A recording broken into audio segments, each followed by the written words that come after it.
Hello and welcome to Warrior's Corner. Today we're going to talk about this Ringside Elite Freestanding Fitness Punching Bag. That's kind of a mouthful. That is the full description though. So right now in July of 2020 it's going for $399, and I've had this bag for a few years already. I've had it indoors, I've had it outdoors, I've moved it from one home to another, so pretty much whatever your questions are that could come up with this, I've probably dealt with it. Some of the basics: it's 6 feet 4 inches tall.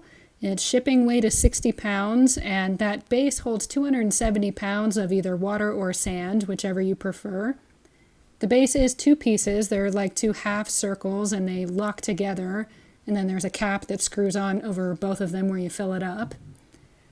The water or sand choice, totally up to you. Mine is filled with water. The upside to water is that it's just easier. Using a hose and a funnel is like a super quick, easy way to fill it up, and then if you ever need to empty it for any reason, it's nice to be able to just dump out the water either in your yard or your bathtub or whatever. My one small complaint about this bag is that if you do use water, you will have some minor leaking. It comes from that place in the top where you're going to fill it up, and it seems to really just be caused by if you've got it filled all the way up, and then if you're jostling it around by kicking it pretty hard, it'll just kind of splash out of the top a little bit. I didn't even notice it was happening until I moved the bag and I saw there was a little bit of water buildup underneath it. That being said, there are some pretty easy things you can do to fix it. You can just not fill it quite all the way up. This does hold a lot of water. It is very heavy, so you can probably leave some breathing room without having any problems, and that'll make it less likely to splash. The other option, I did hear someone say that they just put tape over where it's leaking out of the top, and that took care of it. I can't vouch for that personally. I haven't actually done that because it's not that much water, and mine's outside, so I don't really care, but that is something you can try. Your other option that will definitely solve this, obviously, is to just use the sand. Then you definitely won't have a water leaking problem. The only downside to sand is really just convenience. You just have to get sand, and then if you ever need to empty it, you have to figure out something to do with the sand. It's just a little more tedious. But if you're pretty sure that you're going to set this up and it's going to live where it is for a really long time, that might be a better option.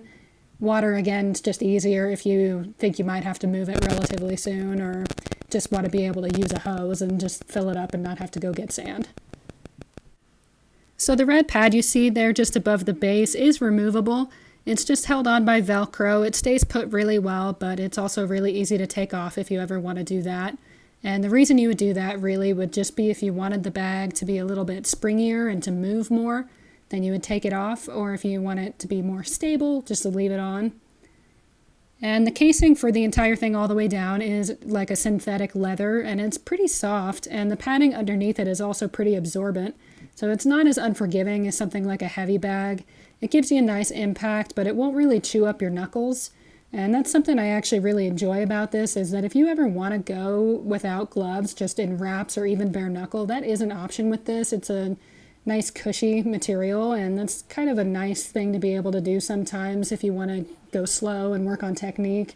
Definitely, if you're new to this, be really careful doing that. Wear at least wraps, but if you've been around a while, it's nice to be able to just drop the gloves and do a little bit of technique work.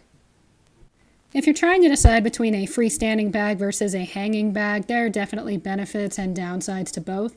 I'll go through a couple of the major ones. The nice thing about the freestanding bag like this one is that you can set it up anywhere, and assembly itself is just easier. The whole process for finding a place to hang, like a heavy bag for instance, is kind of a pain. You've got to find something that can support that weight and impact. So right out of the gate, your options are probably limited, and then once you do hang it up, that is pretty much where it lives. This you can move around, so if you don't have a permanent workout space and you need to be able to use it part-time and kind of get it out of the way the rest of the time, you can have this out when you need it and then shove it into a corner the rest of the time, and that's not a problem. And obviously, just if you need to move it to a different room or outside, or if you need to move it to a new house even, it's just easier. You have more options.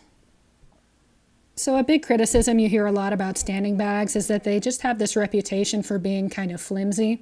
There's a lot of them out there where if you kick it too hard, it'll just tip right over on you. That's not the case with this at all. That base is so heavy and strong that it's definitely not going to tip over, even if you're a super big, strong guy. Not going to tip over on you. The other thing that they have a reputation for doing is sliding. So not tipping over, but if you kick or punch it too long, you'll end up basically against a wall because it'll just keep sliding across the floor.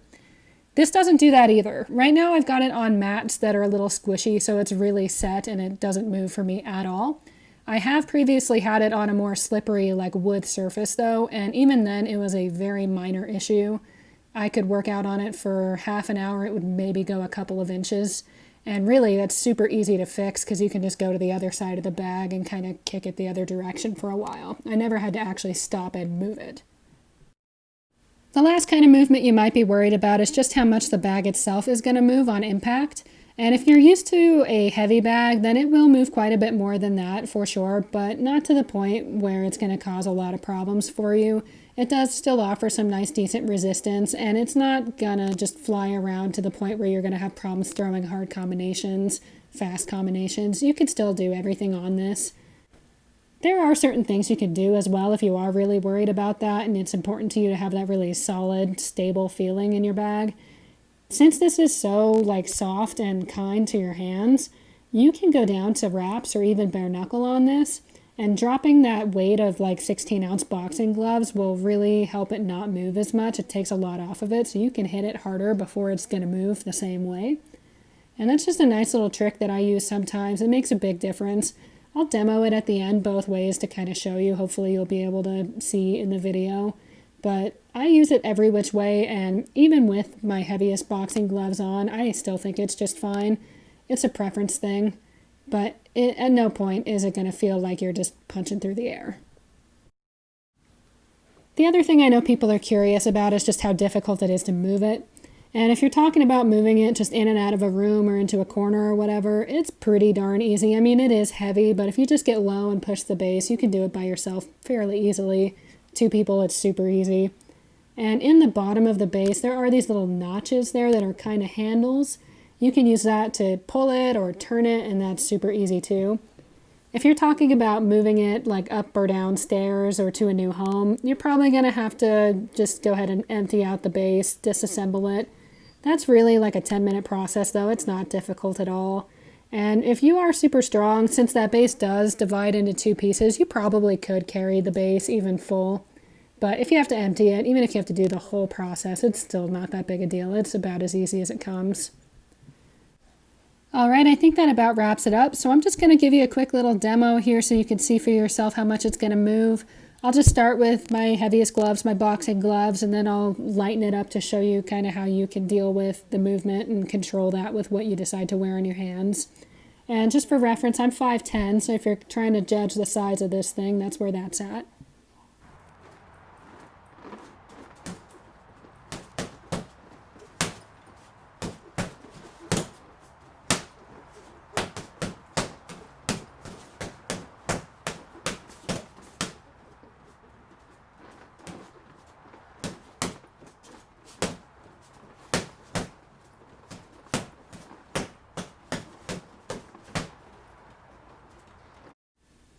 And now I'll just take it down to MMA gloves. These are 4-ounce gloves. These are a great option if you need some support, but you want the bag to be more stable. It's a good little medium.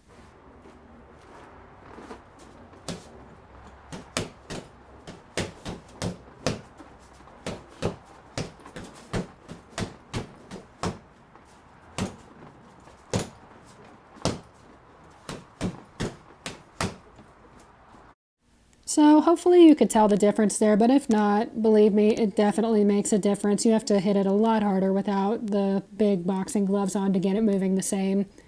I'm going to go ahead and go down to just bare knuckle for a second and throw some kicks at this thing. Obviously you don't want to go bare knuckle unless you have quite a bit of experience or you could hurt yourself. You should probably wear at least wraps anyway. But since it's only going to be a minute, I'm going to just go here and I'll show you some low kicks, some high kicks, just so you can get a read on how it moves for that.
right, so as you can see, that base just doesn't really budge. That's pretty much a non-issue. You'll get the most movement out of the bag for things like front kicks or side kicks or spinning kicks, of course, anything with either a lot of power or kind of that pushing element. But even in that case, I feel like it's definitely acceptable. You can still certainly work some pretty good kicks on this. I absolutely love this bag because it's really the best of all worlds. It's all the convenience of a standing bag without all the typical problems you usually get with them. So it's just a great product, and I'm a few years in with this already. I've been using it regularly, pretty heavy use on it, and I haven't had any problems with it starting to break down or anything. So it's definitely a great training investment. Feel free to comment if you have any questions I didn't cover here, and I'll get back to you as fast as I can, and subscribe to keep up with more martial arts product reviews.